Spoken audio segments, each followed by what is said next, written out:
हि धर्मस्य गलानिर्गति भारत अभ्युत्थानं धर्मस्य तदात्मानं सृजाम्यहम्। तब तक इस पृथ्वी पर धर्म की हानि होती है और अधर्म बढ़ता जाता है, तब मैं मानव अवतार लेता हूँ। अर्जुन, ये जो तुमने अपने पिता का उदाहरण दिया है कि उनका और तुम्हारा पिता पुत्र का नाता अभी तक समाप्त नहीं हुआ, ये भी तुम्हारा धर्म है, ज्ञान है।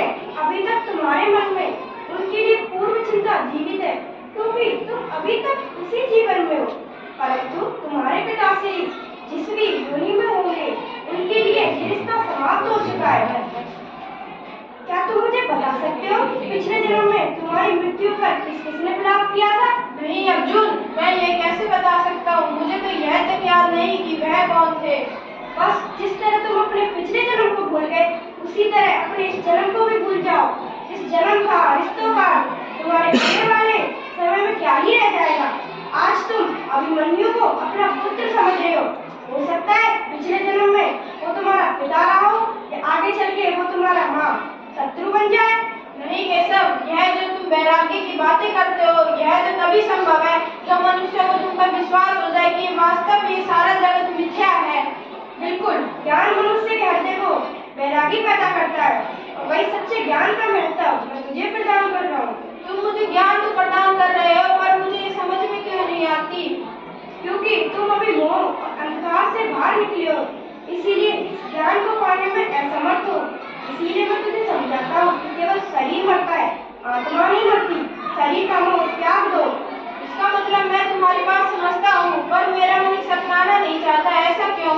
ऐसा का कारण है कि जैसे तुम्हारे मन में जंजीर है, तुमने अपने ही कृत लपेट रखी है। यह कौन सी जंजीर है? रिश्तेदारों की जंजीर, जो तुम्हारा भाई है, पुत्र है, मामा है। क्या करूँ मैं इन जंजीरों का? इन जंजीरों को तोड़ दूँ? इनके अंदर मेरे पिता भीष्म और इनके अंदर मेरे भाई भी आते हैं। इन सब भले इनके शरीर मर जाए, परंतु इनके रिश्ते तो नाशवान है। उठो अर्जुन, ये रिश्ते नाते इसी जन्म के, इस जन्म से पहले, इस जन्म के बाद इन रिश्ते नातों को कोई अस्तित्व नहीं रहता। कहाँ थे ये मामा, पुत्र, भाई? पिछले जन्म में कहाँ थे? क्या लगते थे तुम्हारे? और अगले जन्म में कहाँ होंगे? नहीं केशव, बिल्कुल, ये शरीर नाशवान है तो रिश्ते नाते भी नाशवान है, क्योंकि ये सभी रिश्ते नाते शरीर के ही तो है। तुम अपने पिता की बात छोड़ो, अपनी बात करो। जब तुम्हारी मृत्यु हुई होगी, जब तुम्हारी पत्नी, पुत्र ये सभी रोए होंगे, अब वो तुम्हें इस जन्म में याद नहीं है। अब तुम्हारे लिए उनके यौवन के रूप में रोने का कोई अर्थ नहीं है। इसीलिए मैं तुझे समझाता हूँ कि ना किसी के मरने का शौक करो, ना किसी से रिश्ते टूटने का दुख मानो। अर्जुन, वैसे तो मेरी माँ इतनी निर्बल है कि तू जिसको समझाता है कि मेरी मृत्यु के बाद शौक करेंगे, सारा जीवन रोते रहेंगे, ये असत्य है। मेरी माया के प्रभाव से मैंने उन्हें थोड़े ही दिनों बाद हंसते खेलते देखा है। 4 दिन रोता भाई, 8 दिन रोती पत्नी और सबसे अधिक रोती माँ। लेकिन सबके आंसू धीरे धीरे समाप्त हो जाते हैं और उन आंखों में नई चमक आने लगती है। नहीं केशव, यह मैं कैसे बता सकता हूँ? मुझे तो यह तक याद नहीं कि वह कौन थे।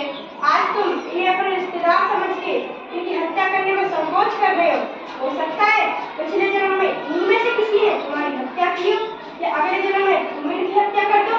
अर्जुन, ये रिश्ते नाते शरीर के जन्म के साथ ही जन्म होते हैं और शरीर की मृत्यु के बाद ही मर जाते हैं। इसीलिए तुझे कहता हूँ, इस रिश्ते नाते के चक्कर से बाहर आ जाओ।